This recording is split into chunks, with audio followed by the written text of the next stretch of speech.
Hey guys, Vicky from Try This Meat and welcome back to my channel. And in today's video, my favourite ever curry recipe that I'll ever make to this day, butternut squash and red lentil curry. And do you know what I like about it? You just need some curry paste or spice, some stock, tinned tomatoes, onion, obviously that's huge but it could be any kind of onion, butternut squash, some red lentils, super cheap, like a 50p a portion curry, goes all in the slow cooker. I'm going to show you how to do it, super yummy. Let's get into it. Right, so grab a little slow cooker. First, I just want to say, if you haven't got a slow cooker, don't panic. Just, you can do this all on the hob. The only difference you're going to do is you're going to fry off the onions and the butternut squash for about 5 minutes. Add in the tinned tomatoes, mix, add in the curry paste, add in the lentils and stock. So you can still do it, you just simmer it for about an hour. So I don't need to worry about that. We're going to add our butternut squash. Now, if you don't know how to cut up a butternut squash, don't worry. I've got a video up here showing you the best way to cut up a butternut squash. A lot of people hate it, but there is a really super easy way to cut it up. We're going to add our butternut squash. That's one large butternut squash. Onion, that's 2 large onions.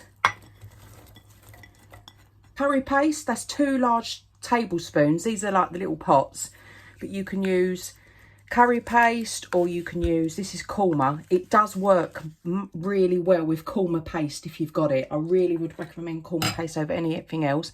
If not, any kinds of herbs and spices, dried or paste, it doesn't matter. A tin of tomatoes,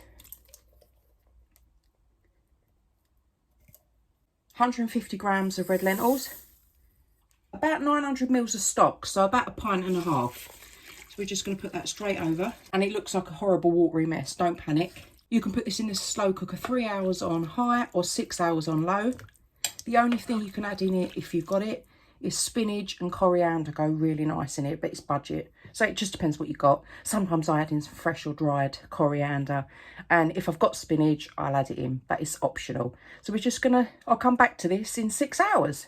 So I've just took the lid off because I didn't want to steam you out. This has been cooking for 6 hours. I haven't even touched it. I haven't even stirred it. So let's give it a go. So this has got quite a nice thick sauce.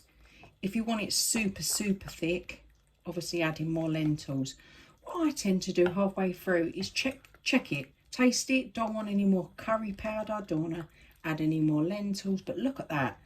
That is a pretty good consistency. Now I've got a little bit of spinach that I've got in my old box, so I'm going to put that in here. All the washed spinach.